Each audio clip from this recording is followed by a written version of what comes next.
Halo semuanya, selamat datang di pembahasan kita kali ini.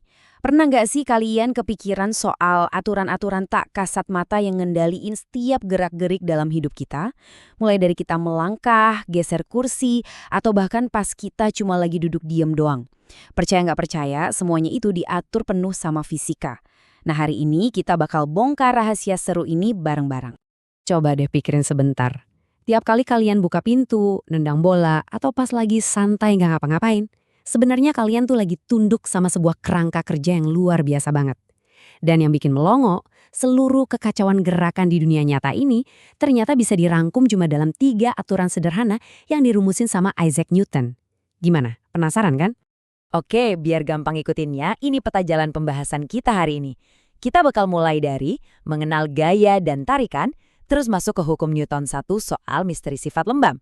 Lanjut ke hukum Newton 2 tentang massa melawan percepatan, lalu hukum Newton 3 soal aksi dan reaksi. Dan terakhir, kita bakal ngulik gaya tersembunyi di sekitar kita. Yuk, langsung aja kita mulai. Bagian pertama nih, mengenal gaya dan tarikan. Sebelum masuk ke yang ribet-ribet, kita singkirin dulu deh bahasa akademis yang kaku, dan kita tanya ke diri sendiri. Di dunia nyata, gaya itu sebenarnya apa sih? Simpelnya gini, gaya itu ya setiap tarikan atau dorongan yang bisa bikin suatu benda bergerak. Udah sesederhana itu. Bayangin kalian lagi mau geser sofa di ruang tamu. Nah, pas kalian dorong itu sofa, kalian tuh lagi ngasih gaya ke benda tersebut. Dan dalam fisika, seberapa kuat dorongan kalian itu diukurnya pakai satuan yang namanya Newton. Jadi, tiap kali kalian mindahin barang berat di rumah, kalian pada dasarnya lagi nyalurin sekian Newton gaya ke benda itu. Masuk ke bagian 2, hukum pertama, misteri sifat lembam. Nah, karena kita udah tahu apa itu gaya, sekarang kita bahas hukumnya. Jujur aja, saya tuh suka banget nyebut hukum yang satu ini sebagai hukum kemalasan atau sifat keras kepalanya benda-benda di sekitar kita. Kalian lihat deh ilustrasi ini. Ada kotak biru yang lagi diam di atas meja. Dia bakal terus diam di sana sampai kapanpun, kecuali ada sesuatu yang ganggu. Terus di sebelahnya ada kereta yang lagi gerak dengan kecepatan stabil. Dia ini juga sama keras kepalanya. Dia pengennya gerak terus dengan kecepatan segitu. Nah, inilah yang kita sebut sebagai sifat lembam, alias inersia.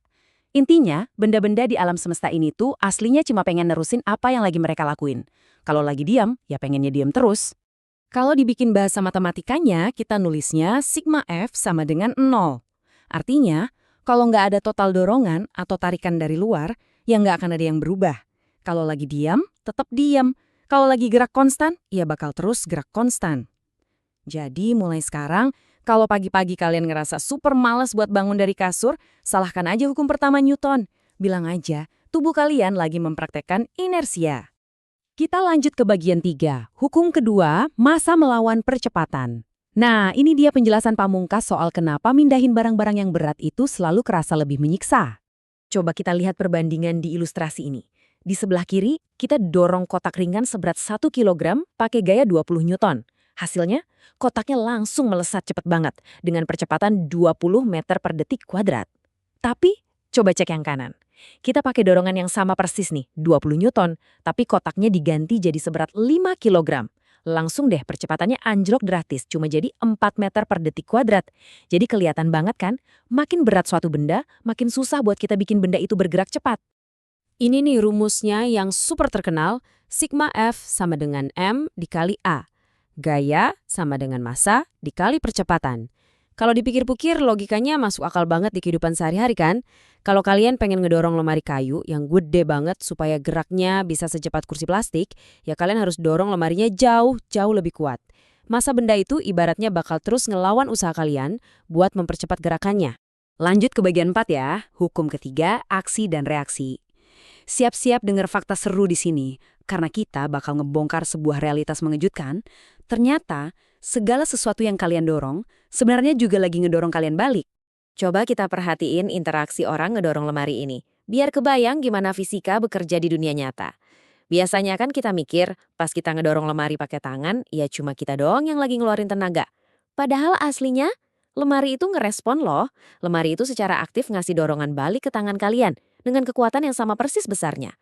Bayangin aja kalau lemari itu nggak ngedorong balik, tangan kalian secara harfiah bakal langsung nembus kayu lemari itu. Ngeri kan? Aturan mainnya dirangkum dengan sangat cantik lewat persamaan ini. F aksi sama dengan minus F reaksi. Tanda minus di situ cuma buat nunjukin arah yang berlawanan.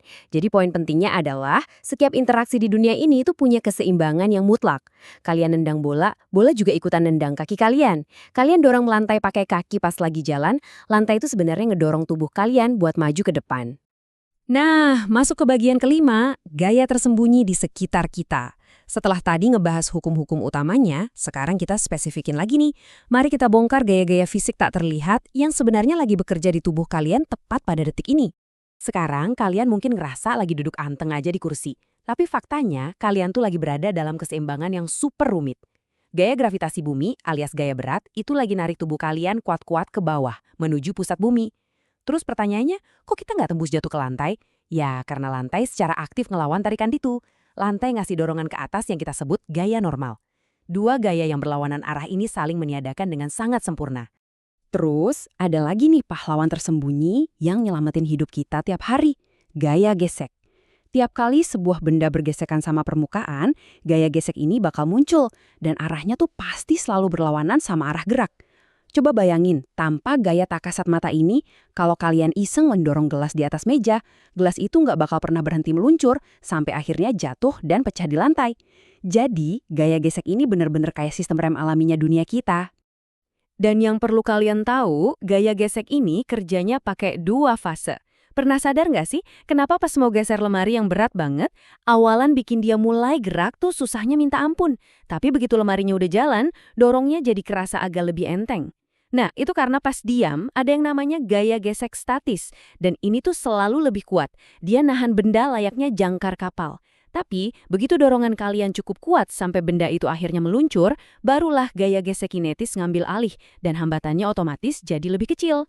Oke, yuk kita rangkum poin-poin penting dari penjelasan materi kita hari ini. Secara luar biasa, hukum-hukum matematika ini dengan mulusnya ngedikte realitas keseharian kita.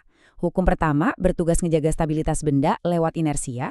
Hukum kedua, ngatur seberapa besar tenaga yang kita butuhin buat ngelawan massa suatu barang. Terus hukum ketiga, buktiin ke kita kalau setiap interaksi itu selalu ngasih pertukaran yang seimbang. Dan kesemuanya itu nyatu dengan apik bersama gaya-gaya tersembunyi, kayak gravitasi dan gesekan, buat ngebentuk setiap inci pergerakan yang kita lakuin. Sebagai penutup, coba deh renungin pertanyaan ini.